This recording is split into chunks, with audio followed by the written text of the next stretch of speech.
बहरापन आए तो इससे पहले जो सुनने जैसा उसे सुन लेना, यानी उम्र के हिसाब से कानों से सुनाई भी कम देता है। यानी भगवान जो जो हमें देता है ना तो धीरे धीरे लेना शुरू कर देता है। पैरों में लंगड़ापन आए, इससे पहले भाग भाग कर यात्रा कर लेना। हम सोचते रहते हैं आज कर लेंगे, कल कर लेंगे, थोड़ा और समय आ जाए फिर कर लेंगे, बच्चे भी आ जाए फिर कर लेंगे, लेकिन ये नहीं पता कि फिर होंगी भी है या नहीं होगी। आज भी जैसे कि बात हो रही थी, कहते शरीर चल रहा है तो कुछ कर लो। हमारी उंगली पकड़कर हमें कोई भी नहीं लेके जाएगा। कहते हैं वाह जिंद अपनी, जेड़ी जिंद अपनी है उससे नहीं मजा, जो जिंद ही अपनी नहीं कहते फिर ओदा की मजा। आंखों में अंधापन आए तो इससे पहले ही प्रभु के स्वरूप को निहार लेना, यानी इस स्वरूप को अपने अंदर बिठा लेना। वाणी में गूंगापन आए तो इससे पहले थोड़ा मीठा मीठा बोल लेना। कहते सबसे बड़ा गॉड गिफ्ट क्या है? वाणी। हम कहते हैं ना फलाना बंदा देखो कितना अच्छा है, ये है वो है? ये वाणी का असर है। वाणी से कभी कड़वा मत बोलो। बहुत से लोग ऐसे हैं, इसमें भी कुछ लोग ऐसे बैठे हुए हैं कि जो हमारे संपर्क में है, लेकिन हमने ये देखा कि आज तक उनके मुख से कभी कोई कड़वी बात निकली ही नहीं। कहते हैं ऐसे इंसान को मैं भी प्रणाम करती हूँ। कहते हैं मीठा बोलना ये सबसे बड़ी दवा है, ये सबसे बड़ा सत्संग है। कहते हैं हाथों में लूलापन आए तो इससे पहले दान पुण्य कर लेना। कहते जब तक राज अपना है ये बंदे हाथ से कुछ कर ले, जब राज ही चला जाएगा तो फिर क्या करेगा? है? अब कोई कहता है राज क्या होता है? राज यही होता है कि आज घर में तेरा राज है, तो कुछ कर भी ले तो तेरा राज है। कहीं जब तेरा राज हट जाएगा, जब तेरे पर निगाह आ जाएगी ना, जब ये क्या करता है, कहता है फिरते बुढ़ी एक कटोरी आटा भी लाके जाती थी, कहती भाई कितने जा रहे हैं? कहता उससे पहले कुछ कर लेना। दिमाग में कुछ पागलपन आए तो उससे पहले प्रभु के हो जाना। और ये बातें हर एक के जीवन में आती हैं। जैसे जैसे उम्र बढ़ती चली जाती है हमारे अंदर का स्टेमिना खत्म होता चला जाता है। मतलब जो शक्ति हमारे में धीरे धीरे आती है वो शक्ति धीरे धीरे जाती है, चली जाती है। कहता पैसा कमाने के लिए कलेजा चाहिए और दान करने के लिए उससे बड़ा कलेजा चाहिए। दुनिया कहती है पैसे तो हाथ की मैल है, उनसे पूछो जो पैसे के लिए तरसते हैं। एक इंसान है एक एक पैसे का हिसाब रखता है, एक पैसा भी खर्च करता है तो सोचता है कैसे करूं, कहां करूं। और एक इंसान है पैसे की परवाह नहीं है, कितना खर्च हो गया कोई गिनती नहीं है।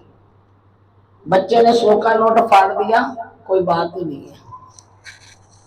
और एक इंसान उस 100 के नोट से अपनी गृहस्थी चला लेता है। कहते जीवन में जगत में पैसे का अपना मूल्य है जिसे झुठलाया नहीं जा सकता। ये सही है कि जीवन में पैसा कुछ हो सकता है, कुछ भी हो सकता है और बहुत कुछ भी हो सकता है, सब कुछ भी नहीं हो सकता। यानी संसार में पैसा सब कुछ भी है, पैसा कुछ भी नहीं है।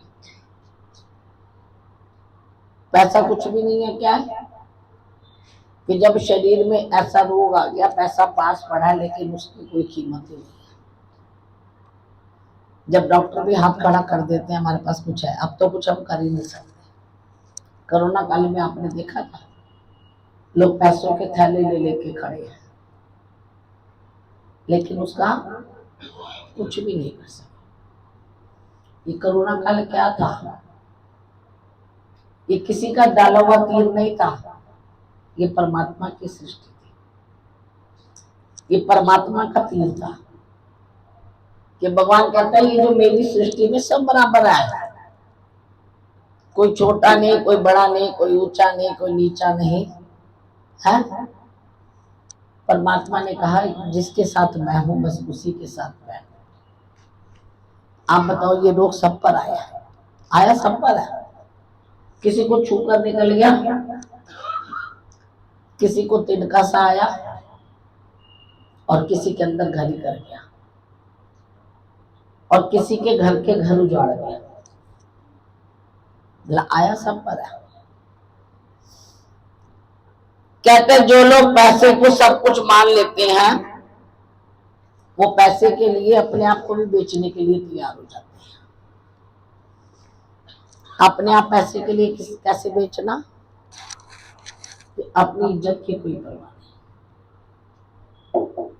मतलब पैसे की खातिर अपना मान, अपना संसार, अपने संस्कार, अपना धर्म, मतलब पैसे की खातिर हम धर्म भी बेच देते हैं। जो धर्म बदल लेते हैं वो पैसे की खातिर, वो मूर्ख है। पैसा तो आने जानी माया है, लेकिन यदि हमने अपना धर्म ही परिवर्तन कर दिया वो वापस नहीं आएगा। यदि हमने अपना मान ही गवा दिया वो भी वापस नहीं आएगा। पैसा तो फिर भी आज गया है तो कल आने की उम्मीद है। लेकिन एक बात जीवन में याद रखना, जो परमात्मा के प्यारे हैं, यदि परमात्मा उनको बहुत नहीं देता तो कमी भी नहीं छोड़ता। वो सभा में उनकी मान, इज्जत, मर्यादा जरूर रखता है। आज मुझे 100 की जरूरत है तो 100 दे देता है, 1000 की जरूरत है तो 1000 दे देता है, और जब मैं लाख पर आ जाता हूं तो तभी परमात्मा लाख भी देकर चला जाता है। ये सच बात है। कहते उस पर मान करके देखो तो सही, चलो तो सही। अब आप देखो, जैसे इतवार को वृंदावन जा रहे हैं, बस जा रहे हैं, तो वो क्या है, जैसे आज भी सुबह को बात कर रहा था कि देवी जी जैसे वृंदावन जाना है तो कैसे जाना है? मैंने कहा जाना कैसे है, परमात्मा बांके बिहारी ने वैसाख का महीना है, अब ये तुम्हारे ऊपर है कि वहां पर जाकर आपने अपने शरीर को कितना चलाना है। वहां जाकर भी यदि हम आलस करके अंदर कमरे में पढ़कर सोए रहे तो फिर क्या फायदा? देखो, आपकी अपनी हिम्मत है। सुबह मंगला आरती देखनी है, तुम्हारी हिम्मत है। कोई परिक्रमा करनी है, तुम्हारी हिम्मत है। लेकिन हमें पता होना चाहिए, आप जाओ, जब गए हो ये काम करने, क्योंकि बार बार तो मौका मिलता नहीं, और गृहस्थी इंसान बार बार निकल भी नहीं सकता। यहाँ से चलो ना तो बाकी बहरी को कहना आलस का त्याग यहीं पर छोड़ जा, तेरे दरवाजे पे आ रहे हैं, हमें होशियार कर देना। अब ये आपके ऊपर है कि आपने वहां पर कौन सी परिक्रमा करनी है, या बिहारी जी के कैसे दर्शन करने हैं, या बिहारी जी को कैसे मिलना है, राधा रानी को कैसे मिलना है, ये आपके ऊपर है। बाकी आपको जैसा भी प्रोग्राम होगा आपको बता दिया जाएगा। लेकिन हाँ, एक बात का ध्यान रखना, जिस दिन चलना है इतवार को, तो उस दिन कोशिश नहीं, पक्का, क्योंकि एक आध जन ही ऐसा होता है, कहता है ना, एक मछली सारे जल को गंदा कर देती है। एक या दो बंदे ऐसे होते हैं जो सारी बस को लेट कर देते हैं। जो मन में, ये भी एक अभिमान है, जो मन में ये सोचता है ना कि मुझे छोड़ के तो जाएंगे नहीं जब तक मैं पहुंचूंगा नहीं, ये भी एक अभिमान है। लेकिन ये नहीं पता कि इसमें हमारी शान नहीं है। देखो, यदि आपको समय दिया जाता है, क्योंकि हमारी 101% कोशिश है कि हम आप यदि 5:30 पौने 6 तक पहुंच जाओगे तो हम 6:30 तक यहाँ से बसें निकाल के चले जाए, उसी में आपका ही फायदा है। आप समय से, क्योंकि आपको पता ही है वहां पर वृंदावन में 12 बजे सारे मंदिर बंद हो जाते हैं एक बार। एक सिर्फ राधा रानी का मंदिर है जो 1 बजे तक खुला होता है।